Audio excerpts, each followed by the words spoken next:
people have been asking me how I'm doing today, and I've been asking other people how they're doing today, and the answer has been resoundingly the same. I'm tired. I'm tired of doing this. And then I looked over at my daughter. This is why we can't stop. This is why we cannot stop.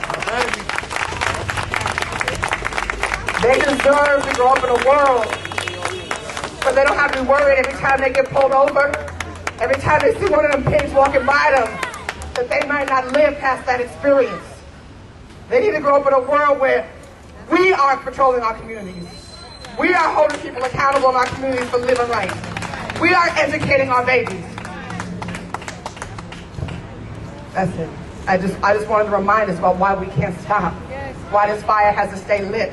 Yes. You know, my mom sometimes apologizes to me because when she had me, she believed that the world was going to be a different place. And sometimes when she watches the new show, she lives in Oakland, she cries and she calls me and says, "Baby, I'm sorry." And I don't want to have that conversation with my daughter. So day in, day out, for as long as it takes, we have got to be in these streets. We cannot let this movement die. We're in a magical moment in time right now. This is an amazing moment in time right now. We have to grow this movement. The world has got to change. It cannot be 30 years from now, and there's another set of 20, 30-year-olds saying the same thing that our elders said 30 years ago. All right. All right, so we're going to close this out right now. I want to bring up here Brother MC Hammer. Sir.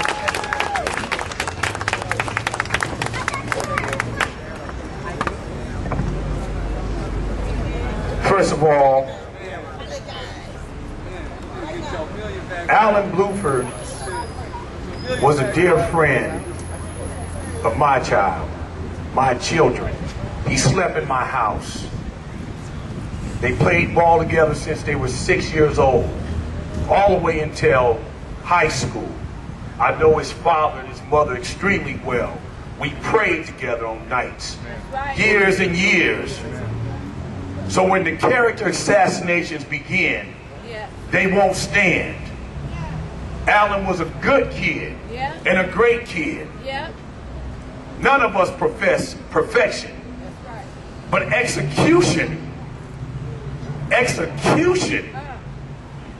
that is about as barbaric as you can get.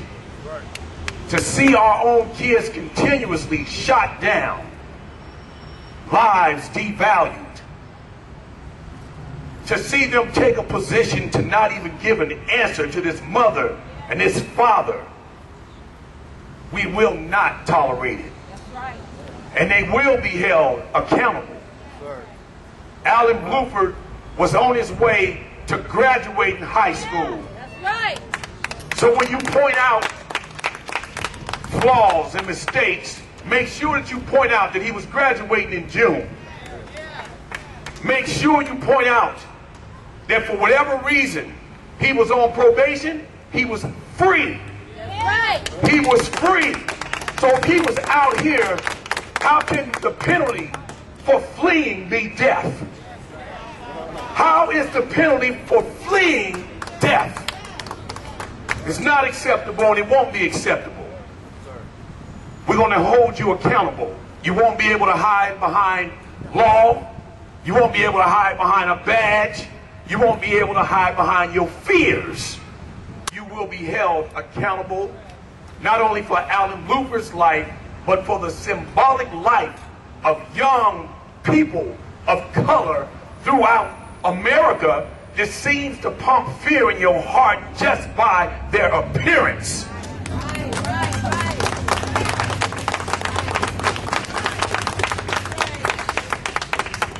We're asking everybody to keep the family uplifted in prayer. We're asking everybody to keep the community uplifted in prayer. Because what we're talking about right now is only the beginning. This is literally day one. We all seen the first story, the second story, and now have heard the third story. Initial report of a shootout. A shootout. And then another fabricated story of he fell on the ground and was shooting in the air. Only to hear now the true story began to emerge, that there were 4 shots fired, 3 hitting him and 1 with the officer shooting himself. The real question to me really is, at what point did you shoot yourself? When did you really shoot yourself? After you saw the errors of your way and knew that you were going to be held accountable for shooting a young man and executing him. How will I explain this? How will I explain this? Oh, I got shot too. We're not naive. And it can't continue. And everybody's saying it's a tough job that you have. It is a tough job.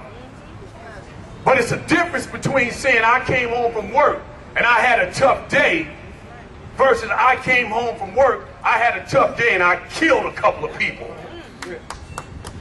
The margin of error, the value of life is well beyond you having a bad day. You took somebody's child and there's no coming back from death. So with that being said, look for us because we are holding you accountable. That's right. Keep Alan's family in your prayer. Thank you. Amen. Amen.